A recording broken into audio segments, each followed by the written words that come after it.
হযরত ওসমান রাদিয়াল্লাহু তাআলা এই খবর নিয়ে মক্কায় যাওয়ার পরে ওখান থেকে বলা মক্কার কাফেররা হযরত ওসমানকে হত্যা করেছে। এটা একটা মিথ্যা কথা ছড়িয়ে দিচ্ছে যেন মুসলমানদেরকে উপস্থিতে উত্তর শুরু এখন আসা মক্কার কাফেরদের উত্তর শুরু এখন আল্লাহ জমিন সংখ্যা আগে আছে উস্কানি কথা বলে মুসলমানদেরকে উস্কানি দেওয়া যায়।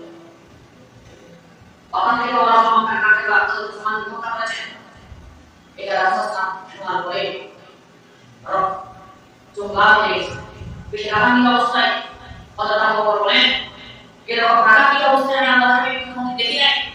অনেকক্ষণ চুপছিলেন সাহাবীদের ডাকলেন বলেন আমার ওসমানকে যদি সত্যি সত্যি হত্যা করে ফেলে আমি আব্দুল্লাহ বিন মুহাম্মদ ওসমানের রক্তের বদলা নিয়ে গেছেন মুহাম্মদ বলেছিলেন প্রতিশোধ নিলেন ওয়ামা আরসালনা ইল্লা রাহমাতাল লিল আলামিন নয় রাসূল ছিলেন মুসলমান নমনের সব গুণের গুণান্বিত একজন রাসূল যেখানে গরম হওয়া প্রয়োজন সেখানে জবাব দিতেন যেখানে প্রতিশোধ নেওয়া প্রয়োজন সেখানে প্রতিশোধ দিতেন যেখানে ক্ষমা করা প্রয়োজন সেখানে ক্ষমা করতেন।